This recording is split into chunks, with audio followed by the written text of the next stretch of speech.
लगातार अब तीनों आरोपियों के दोस्तों पर और इनके रिश्तेदारों पर शिकंजा कसता जा रहा है। पुलिस ने बांदा से लवलेश के 3 दोस्तों को हिरासत में लिया है। 3 लोगों को उठाया गया है। पुलिस ने स्टेशन से इन तीनों को पूछताछ के लिए अब उठाया है। ये लवलेश के बारे में ज्यादा जानकारी दे सकेंगे। हमीरपुर और कासगंज में भी अब एसआईटी की तफ्तीश तेज हो गई है। सिमर मेरे सहयोगी जुड़ गए हैं। सिमर, आपको इन 3 दोस्तों के हिरासत में लेने की जानकारी है?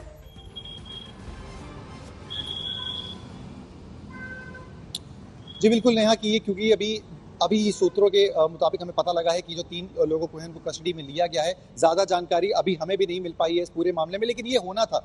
मैं आपको बता दूं कि जब पूरे पुलिस इस मामले में जांच कर रही थी, इनके बैकग्राउंड को खंगालने की बात कर रही थी, उसके बाद भी कुछ सामने नहीं आया। परिवार वालों ने कह दिया कि हम इनको जानते ही नहीं, हम कई सालों से इनके साथ नहीं है, हम इनको डिसोन करते हैं, ये कब के घर छोड़ के जा चुके हैं। ऐसे में पुलिस के पास इनके बैकग्राउंड को खंगालने के लिए कि पीछे कई सालों तक कहाँ थे और कोई रास्ता नहीं था।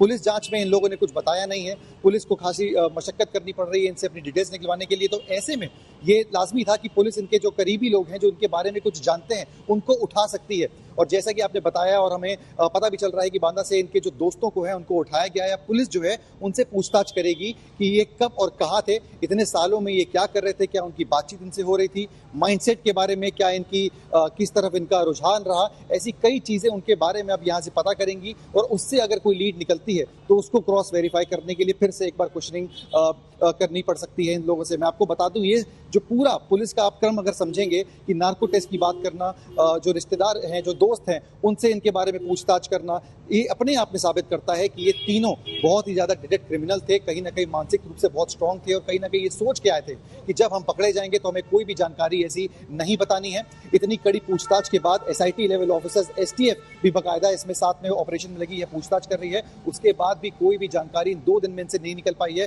तो ये इनके मानसिक स्थिति के बारे में बताता है कि कितना ब्रेन वॉश थे और किस मोटिव से आए थे और कैसे इन्होंने पुलिस के सामने और मीडिया के सामने उन शूटर अतीक और अहमद को मारा और उसके बाद बिल्कुल डरे बिना सरेंडर कर दिया, नारे लगाते हुए। तो अपने आप में साबित करता है कि ये इन सब चीज़ों के लिए तैयार थे और लंबे समय तक मुंह नहीं खोल सकते हैं अपने आकाओं को बचाने के लिए। पुलिस का इसी बात पे अंदेशा है, इसी को लेकर नार्को टेस्ट की बातें अब सामने आ रही हैं। कितने होगा, कब होगा, ये अभी भी जानने की बात है। इसमें कितना समय लग सकता है, जाहिर सी बात है लंबा प्रोसीजर है, बिल्कुल समय लग सकता है, लेकिन कहीं ना कहीं एक पड़ाव के इन्वेस्टिगेशन में ये नार्को टेस्ट जो है वो जरूर एक बड़ा ऑप्शन पुलिस के सामने दिख रहा है। ठीक है, नार्को टेस्ट किया जाएगा क्योंकि अभी तक जो भी कार्रवाई की गई है, जो सवाल जवाब इन तीनों शूटर से पूछे गए हैं, उसमें कहीं ना कहीं पुलिस भटकती हुई दिखाई दे रही है। ये सभी फुली तरीके से ट्रेंड किए गए हैं कि अगर ऐसे सवालों का सामना होता है तो उनको क्या जवाब देना है।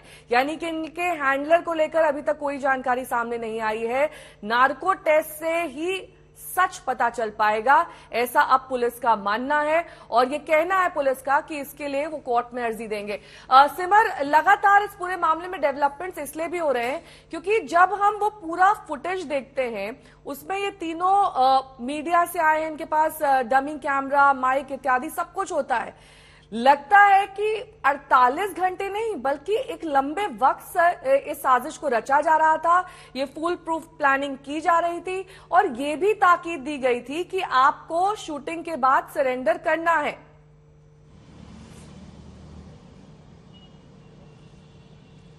बिल्कुल नेहा, जैसा ही हत्याकांड हुआ मीडिया में सब कुछ ये बाकायदा कैप्चर हुआ, उससे देखकर कोई भी नहीं कहा जा सकता कि ये बिल्कुल तुरंत किया गया फैसला है या 2-3 से 4 दिन या हफ्ते भर में इन लोगों ने ऐसा डिसाइड किया कि हम मारेंगे और मार दिया। ये बाकायदा कई महीनों की लंबी प्लानिंग नजर में आ रही है। जिस तरीके से डमी माइक का ये लोग अरेंजमेंट करते हैं, कैमरा साथ में लेके आते हैं, एक मीडिया कर्मी बन के आते हैं, आईडी कार्ड लेके आते हैं, साथ में बैग टांग के आते हैं। इनको पता था कि हम कैसे जो है वो अतीक के इतने पास जा सकते हैं। ये सबको जानकारी थी कि भारी सुरक्षा बल का घेरा अतीक के साथ चल रहा है। उसके बाद भी कैसे उसके पास तमाम जानकारी के आपका